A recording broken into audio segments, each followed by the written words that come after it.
నమస్కారం. జై శ్రీమన్నారాయణ. పాపం కూడా పుణ్యంగా మారుతుంది. అదేమిటో చూద్దాం. మన్నిమిత్తం కృతం పాపం పుణ్యాయ పరికల్పతి అని ఒక ప్రమాణ వాక్యం ఉంది. నా కోసం ఒకరు ఒక పాపం చేసినా అది పుణ్యంగా పరిగణించబడుతుంది అని భగవంతుడు చెప్తున్నాడు. అదే సమయంలో భగవంతుణ్ణి అనాదరించి ఆయన వైపు తిరిగి కూడా చూడకుండా అనేక పుణ్యకార్యాలు చేసినా అది పాపం కిందే పరిగణింపబడుతుంది అని శ్లోకానికి అర్థం. ఇది వినడానికి కొంచెం కఠినంగా ఉంటుంది, కానీ వాస్తవం. భగవంతుడికి చేసేది కైంకర్యం, సమాజానికి చేసేది సేవ అనుకుంటాం. కానీ భగవంతుడు తనను సమాజాన్ని విడదీసి చూడలేదు. సమస్త లోకం, సమస్త జీవరాశులు పరబ్రహ్మంలో ఒక భాగమే అని శాస్త్రం చెప్తుంది. కాబట్టి ఆయన కోసం చేసినప్పుడు పుణ్యకార్యాలు పాపకార్యాలు అని భేదం ఉండదు. ఒక పుణ్యకార్యం చేస్తే భగవంతుడి కోసమే చేయాలి, భగవంతుడి మీద భక్తితో చేయాలి. ఒక పుణ్యం అని ఉండాలంటే అది భగవంతుడి గురించి చేసింది కావాలి. దీనివల్ల ప్రజలందరూ ఉపయోగం పొందుతారు. అప్పుడు అది పుణ్యకార్యం అవుతుంది.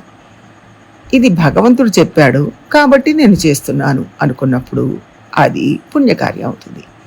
ఉదాహరణకు గంగా అంటే భగవంతుడి శ్రీపాదాలు కడిగిన నీరు కదా, అందులో స్నానం చేస్తే నా పాపం నశించిపోతుంది అన్న భావనతో గంగలో స్నానం చేస్తే పాపాలు పోతాయి.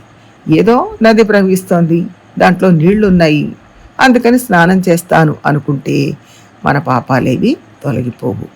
లోకంలో దోషాలు అని ఏవైతే చెప్పబడ్డాయో వాటిని గొప్ప పుణ్యకార్యంగా చెప్పిన సందర్భాలు కూడా చాలా ఉన్నాయి. ఆంగ్లేయులు మనల్ని పరిపాలించినప్పుడు కొందరు వాళ్ళని కొట్టారు, ధర్నాలు చేశారు, కొంతమందిని చంపారు, వాళ్ళు చనిపోయారు, ఇలా అనేకం జరిగినాయి. అయితే అది సమాజం కోసం చేశారు కాబట్టి వాళ్ళను త్యాగమూర్తులు అని కీర్తించారు. అలాగే భగవంతుడి ముఖప్రీతి కోసం చేసేది పాపమైన పుణ్యకార్యమే అవుతుంది. భగవంతుడి కోసం చేయడం అనేది చాలా ముఖ్యం. రామానుజుల శిష్యుల్లో పిళ్ళై ఉరంగావల్లి దాసర్ అని ఒకరు ఉండేవారు. ఆయన భార్య పేరు పొన్నాచియార్. ఆమె చెవులకు వజ్రాల దిద్దులు పెట్టుకునేవారు. ఒకరోజు ఆమె ఒత్తిగిలి పడుకొని నిద్రపోతుండగా ఒకరు వచ్చి ఆమె చెవి దిద్దు తీసుకున్నారు. ఆమెకు మెలకువ వచ్చింది. ఆయన చూసింది. ఈయన దేవాలయంలో అనేక కైంకర్యాలు చేసేవారు కదా, ఇలా దొంగతనం ఎందుకు చేస్తున్నారు అనుకుంది. మళ్ళీ ఆవిడ ఇలా కూడా అనుకుంది, బహుశా రేపటి కైంకర్యాలకు సొమ్ము అవసరమై ఉంటుంది. అయ్యో, ఒక్క దిద్దుతో వచ్చే సొమ్ము సరిపోతుందో లేదో, రెండవ చెవి దిద్దులు కూడా తీసుకుంటే బాగుంటుంది అని రెండవ వైపుకు తిగిలి పడుకుంటే రెండవ దిద్దు కూడా తీసుకుంటారు కదా అనుకొని అటు తిరిగి పడుకుంది. కానీ ఆవిడ నిద్ర లేచింది అని కంగారు పడి ఆ భక్తుడు వెళ్ళిపోయాడు.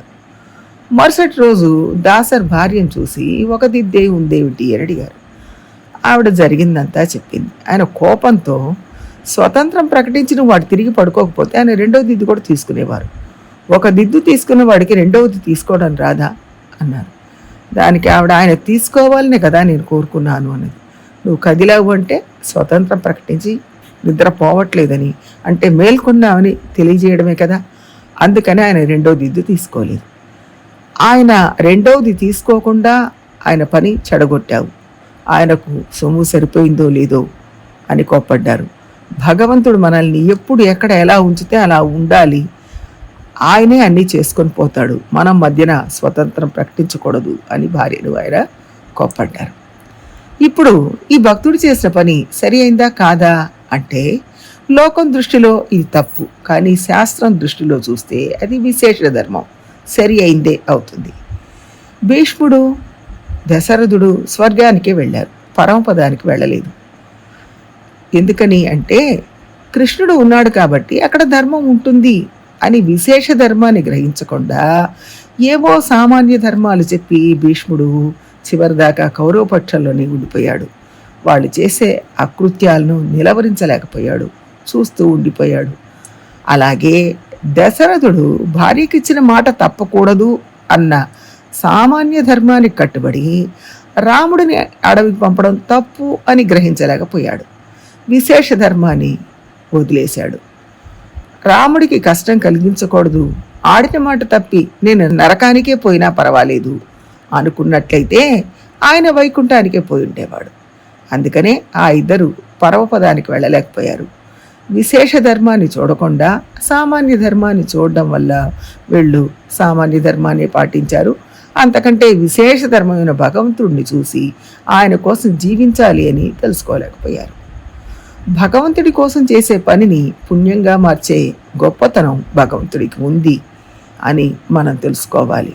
అందుకని ఆయన చూపిన మార్గంలో పయనించాలి. ప్రయత్నం చేద్దాం. జై శ్రీమన్నారాయణ.